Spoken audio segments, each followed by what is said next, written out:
भक्ति भारत में आपका स्वागत है। अगर आपको वीडियो पसंद आए तो इसे लाइक करें, शेयर करें और ऐसे और भी भक्ति वीडियो देखने के लिए सब्सक्राइब करें। माता लक्ष्मी और विष्णु भगवान की कथा। भगवान विष्णु जी और सौभाग्य और धन की देवी माँ लक्ष्मी एक साथ मृत्यु लोक भ्रमण की कथा का अमृत पान करेंगे। परमेश्वर के 3 मुख्य स्वरूपों में से एक भगवान विष्णु का नाम स्वयं ही धन की देवी माँ लक्ष्मी के साथ लिया जाता है। शास्त्रों में कथाओं के अनुसार माँ लक्ष्मी हिंदू धर्म में धन, संपदा, शांति, सौभाग्य और समृद्धि की देवी मानी जाती हैं। माता लक्ष्मी जी भगवान श्री विष्णु की अर्धांगिनी हैं। सुख व समृद्धि का प्रतीक माँ लक्ष्मी व भगवान विष्णु को युगों युगों से एक साथ ही देखा गया है। यदि कोई व्यक्ति अपने जीवन में धन का वास चाहता है तो वह हमेशा माँ लक्ष्मी के साथ भगवान विष्णु की आराधना अवश्य करे।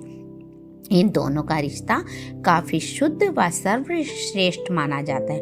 परंतु ऐसा क्या हुआ था जो लक्ष्मी जी के कारण भगवान विष्णु जी की आंखें भर आईं? एक कथा के अनुसार लक्ष्मी जी की किस बात से विष्णु जी इतने निराश हो गए। एक बार भगवान विष्णु शेषनाग पर बैठे बैठे उदास हो गए और धरती पर जाने का विचार बनाया। धरती पर जाने का मन बनाते ही विष्णु जी जाने की तैयारियों में लग गए। अपने स्वामी को तैयार होता देख लक्ष्मी जी ने उनसे पूछा, स्वामी आप कहाँ जाने की तैयारी में लगे हैं? जिसके उत्तर में विष्णु जी ने कहा, हे देवी, मैं धरती लोक पर घूमने जा रहा हूँ। यह सुन माता लक्ष्मी जी का भी धरती पर जाने का मन हुआ और उन्होंने श्री हरि से इसकी आज्ञा मांगी। लक्ष्मी जी द्वारा प्रार्थना करने पर भगवान विष्णु जी बोले, आप मेरे साथ चल सकती हो, लेकिन एक शर्त पर। तुम धरती पर पहुंचकर उत्तर दिशा की ओर बिल्कुल मत देखना, तभी मैं तुम्हें अपने साथ लेकर जाऊंगा। यह सुनते ही माता लक्ष्मी जी ने तुरंत हाँ कर दिया और विष्णु जी के साथ धरती लोक जाने के लिए तैयार हो गई। माता लक्ष्मी जी और भगवान विष्णु सुबह सुबह धरती पर पहुंच गए। जब वे पहुंचे तब सूर्य देवता उदय हो ही रहे थे। कुछ दिनों पहले ही बरसात हुई थी, इसलिए धरती पर चारों ओर हरियाली ही हरियाली थी। धरती बेहद सुंदर दिख रही थी। अतः माँ लक्ष्मी जी मंत्रमुग्ध होकर धरती के चारों ओर देख रही थी। माँ लक्ष्मी जी भूल गई कि पति को क्या वचन देकर आई हैं। अपनी नजर घुमाते हुए उन्होंने कब उत्तर दिशा की ओर देखा, उन्हें पता ही नहीं चला। मन ही मन में मुग्ध हुई माता लक्ष्मी जी ने जब उत्तर दिशा की ओर देखा तो उन्हें एक सुंदर बागीचा नजर आया। उस ओर से भीनी भीनी खुशबू आ रही थी। बगीचे में बहुत सी सुंदर सुंदर फूल खिले हुए थे। फूलों को देखते ही माँ लक्ष्मी बिना सोचे समझे उस खेत में चली गई और एक सुंदर सा फूल तोड़ लाई। फूल तोड़ने के पश्चात जैसे ही माँ लक्ष्मी भगवान विष्णु के पास वापस लौट कर आई तब भगवान विष्णु जी की आंखों में आंसू थे। माँ लक्ष्मी के हाथ में फूल देख विष्णु जी बोले, कभी भी किसी से बिना पूछे उसका कुछ भी नहीं लेना चाहिए। और साथ ही माँ लक्ष्मी को विष्णु जी को दिया हुआ वचन भी याद दिलाया और भगवान विष्णु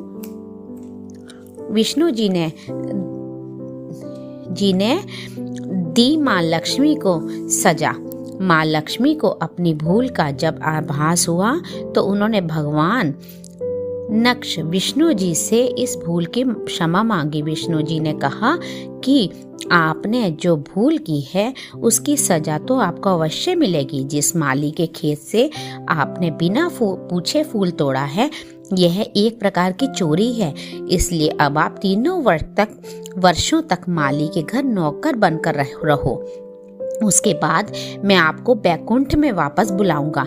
भगवान विष्णु जी का आदेश माता लक्ष्मी जी ने चुपचाप सर झुकाकर मान स्वीकार कर लिया। जिसके बाद माँ लक्ष्मी जी ने एक गरीब औरत का रूप धारण किया और खेत के मालिक के घर गई। माधव नाम के उस मालिक का एक झोपड़ा था जहाँ माधव, पत्नी, 2 बेटे और 3 बेटियों के साथ रहता था। माता लक्ष्मी जी जब एक साधारण औरत बनकर माधव के झोपड़े पर पधारी तो माधव ने पूछा, बहन आप कौन हो?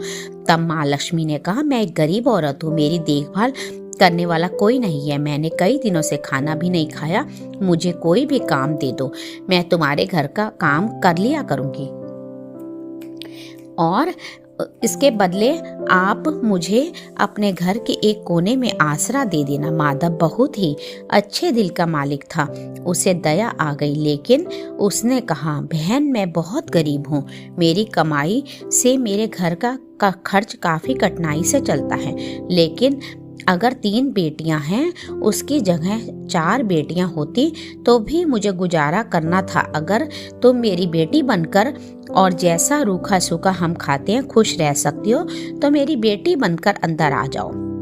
माधव ने माँ लक्ष्मी को अपने झोंपड़े में शरण दी और माँ लक्ष्मी 3 साल तक उस माधव के घर नौकरानी बनकर रही। कथा के अनुसार कहा जाता है कि जिस दिन माँ लक्ष्मी माधव के घर आई थी उसके दूसरे ही दिन माधव को फूलों से इतनी आमदनी हुई कि शाम को उसने एक गाय खरीद ली। फिर धीरे धीरे माधव ने जमीन खरीद ली और सबने अच्छे अच्छे कपड़े भी बनवा लिए।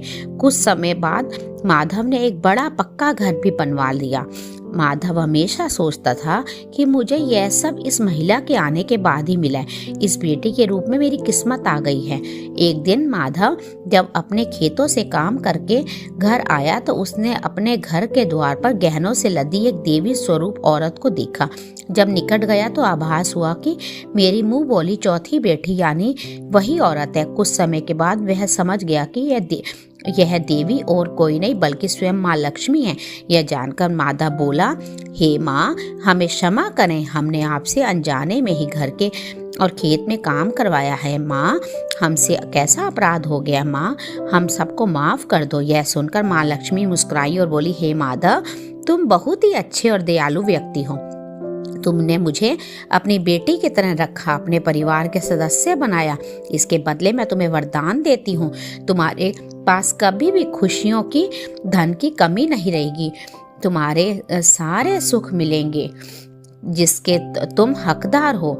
इसके पश्चात माँ लक्ष्मी अपने स्वामी श्री हरि के द्वार भेजे रथ में बैठकर बैकुंठ चली गई।